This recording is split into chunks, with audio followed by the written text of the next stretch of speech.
Hey everyone, कैसे हैं आप सब। तो आज की इस वीडियो में मैं आप सभी बच्चों को FYP सेमेस्टर 4 AEC हिंदी में आप सभी बच्चों का यहाँ से टोटल 5 वीडियो आएगा, जिसमें AEC हिंदी का पूरा सिलेबस जो आपके यूनिवर्सिटी अकॉर्डिंग है वो पूरा कवर हो जाएगा। ठीक है, तो पूरा वीडियो लास्ट तक देखिएगा। वीडियो पसंद आए तो वीडियो को लाइक करिएगा, चैनल पर अगर न्यू आया तो चैनल सब्सक्राइब करिएगा, साथ में बेल आइकन पर क्लिक कर लीजिएगा ताकि इसी प्रकार आपको हमारे हर वीडियो नोटिफिकेशन मिलता रहे। डिस्क्रिप्शन में टेलीग्राम, फेसबुक, ट्विटर, इंस्टा सभी के लिंक अवेलेबल है, जहाँ फॉलो करना चाहें फॉलो कर सकते हैं। कोई भी अपडेट आएगा शेयर कर दिया जाएगा। देखिए, एक ही सवाल है, कितना तरीके से आपसे पूछ सकता है, पहले याद रखिएगा। प्रयोजन मूलक हिंदी, जिसे हम लोग कामकाजी हिंदी भी कहते हैं, याद रखिएगा। इसका अर्थ बताइए। प्रयोजन मूलक हिंदी किसे कहते हैं, प्रयोजन मूलक हिंदी से क्या अभिप्राय है, प्रयोजन मूलक हिंदी से उसका आशय स्पष्ट करिए। और या फिर प्रयोजन मूलक हिंदी क्या है हमारे पास, या प्रयोजन मूलक हिंदी को परिभाषित करते हुए हमारे पास प्रयोजन मूलक हिंदी की जो आवश्यकता है उन पर प्रकाश डालना है। तो एक ही सवाल देखिए आपसे कितने तरीके से पूछे, लेकिन उसका जो उत्तर रहेगा वो आपके लिए एक ही रहने वाला, इसमें उत्तर में कोई फर्क नहीं पड़ने वाला। तो चलिए आइए जानने की कोशिश करते हैं प्रयोजन मूलक हिंदी। देखिए क्या है, अगर हम बात करें सामान्यतः जीवन की हमारी आवश्यकताओं की पूर्ति के लिए उपयोग में लाई जाने वाली हिंदी को ही प्रयोजन मूलक हिंदी कहा जाता है। यानी हमें अपने जीवन की जो भी आवश्यकता है उनकी पूर्ति करने के लिए हमें अपने कम्युनिकेशन या संचार को अच्छा करना पड़ेगा, और उसी संचार को अच्छा करने के लिए हम लोग क्या करते हैं, हिंदी भाषा का इस्तेमाल करते हैं। और ये हमारा कह सकते हैं, इसी भाषा को हम लोग बेसिकली कह सकते हैं प्रयोजन मूलक हिंदी कहते हैं। भाषा के देखिए बेसिकली हमारे पास दो पक्ष होते हैं। एक का जो संबंध होता है वो हमारी सौंदर्य पूर्वक अनुभूति से होता है, और दूसरा ये जो होता है ये आत्म केंद्रित और जो आत्म सुख का माध्यम बनती है। दूसरा का संबंध जो होता है हमारे पास हमारी जो भी सामाजिक आवश्यकता है और जो भी हमारे जीवन की उन व्यवस्थाओं से होता है जो कि व्यक्ति परक होकर भी समाज के सापेक्ष और जीविकोपार्जन मतलब जीवन की जो भी जरूरत पड़ती है उसके हिसाब से हमें कार्य करना पड़ता है। उसके नियमित जो आपसी भाषा का व्यवहार होता है, सेवा माध्यम, सर्विस टूल होता है, वही भाषा की प्रयोजनमूलकता कहलाती है। यानी अगर बात करें हम अपने जीविकोपार्जन जीवन को चलाने के लिए जिस भी भाषा का इस्तेमाल करते हैं वही आप कर सकते हैं प्रयोजन मूलक कैसे। लेकिन हम लोग हिंदी भाषा को क्या इस्तेमाल करते हैं, जो कि एक ऐसी भाषा है जिसका इस्तेमाल हर जगह हर लोग प्राय लोग समझ सकते हैं, और जिसका माध्यम जो कि समझने में बहुत आसान होता है, इसलिए हम इस भाषा का इस्तेमाल करते हैं।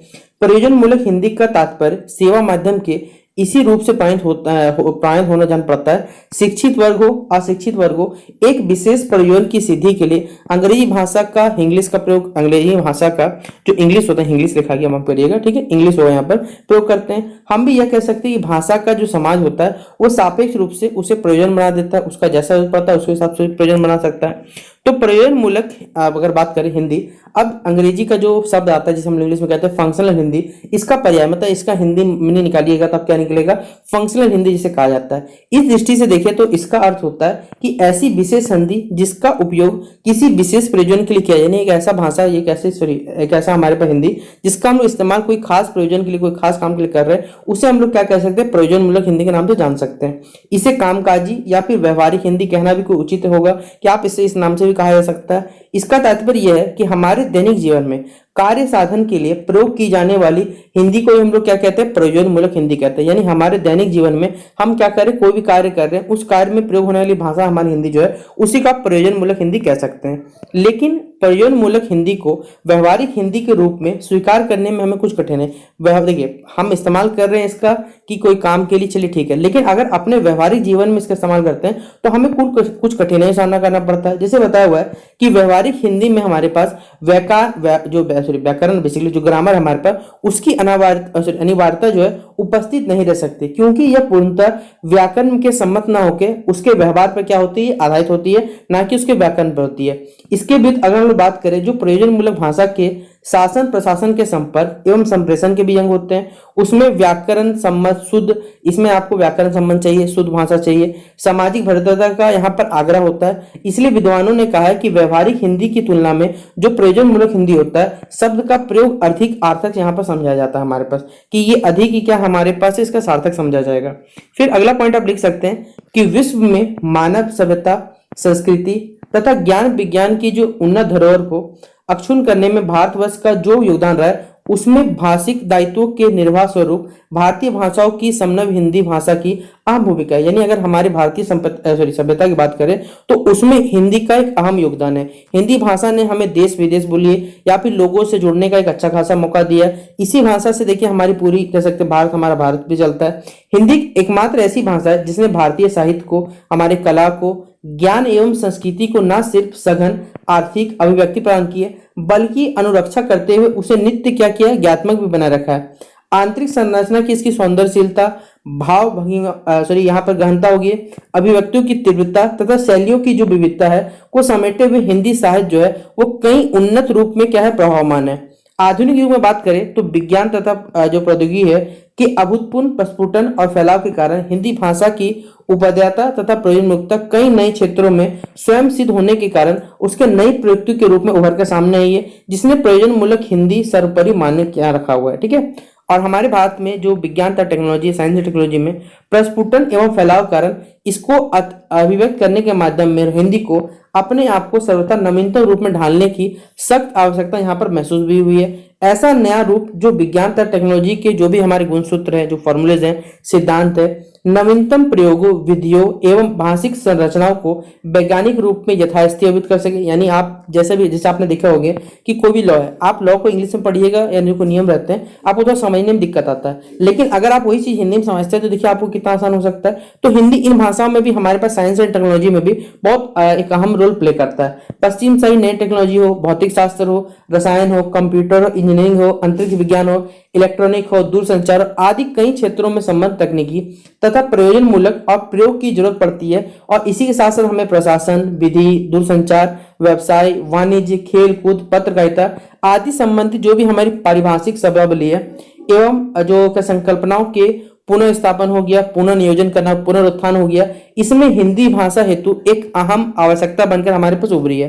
तो हिंदी का एक विशिष्ट हमारे पास क्या होता है, प्रयुक्ति पूर्वक यहाँ पर एक रूप सामने है जिसके थ्रू या जिसके माध्यम से हम क्या कर पाते हैं, लोगों से या फिर अपने जीवन कार्य में भी इस्तेमाल करते हैं। वस्तुतः जीवन तथा जगत की विविध जो भी हमारी सेने अनेक अनेक जो भी स्थिति है एवं आवश्यकताओं की पूर्ति हेतु हमें यही भाषा हमारे पास क्या कहलाती है, प्रयोजन मूलक हिंदी के नाम से जानी जाती है या कहलाती है। तो आप इसे यहाँ से यहाँ तक लिख लीजिएगा।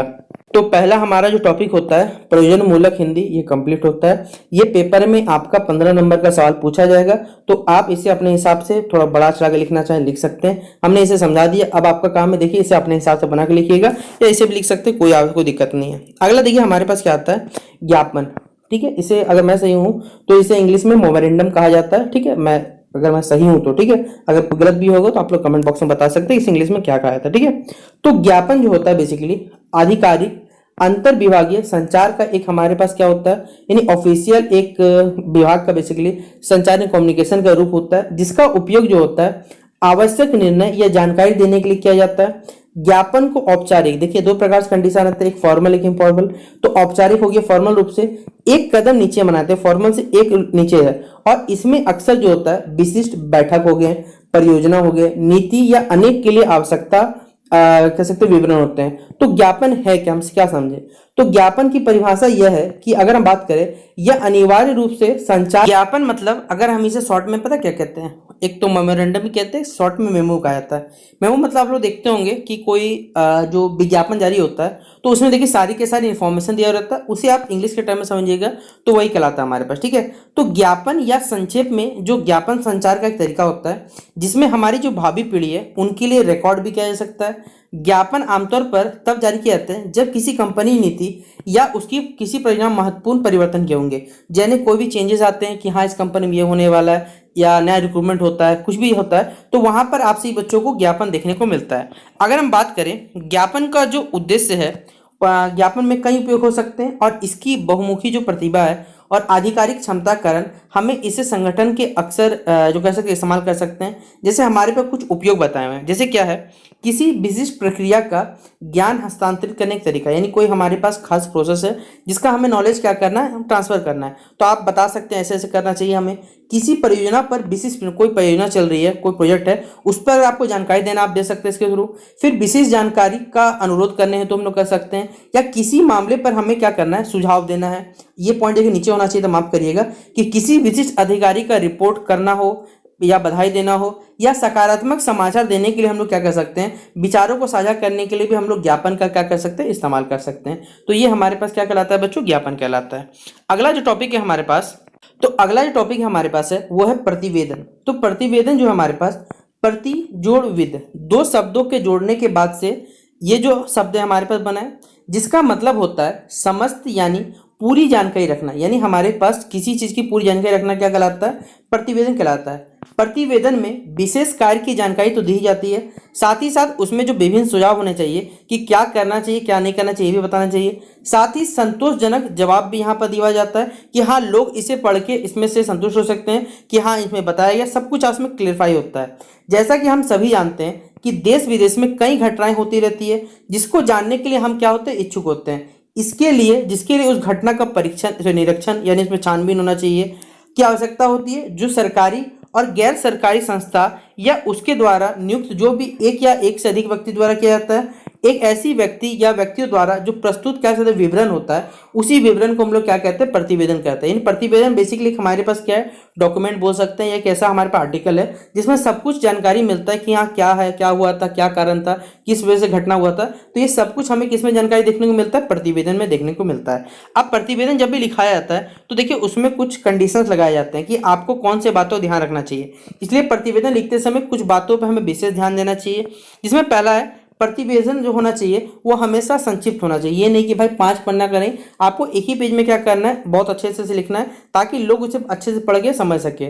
फिर उसका जो शीर्षक होना चाहिए, टॉपिक का जो हेडिंग होना चाहिए बेसिकली वो स्पष्ट और शिष्ट होना चाहिए हमारे पास। उसकी जो भाषा होनी चाहिए वो अत्यंत ही सरल और साफ साफ होनी चाहिए। शीर्षक ऐसा होना चाहिए कि जो मुख्य विषय को रेखांकित करता हो, यानी जो मेन सब्जेक्ट हमारे पास ये मेन फोकस सब्जेक्ट का उसको वो रेखांकित करता हो। फिर घटना प्रकरण आदि जो भी हुआ हो उसकी तिथि और समय की सूचना दी जानी चाहिए।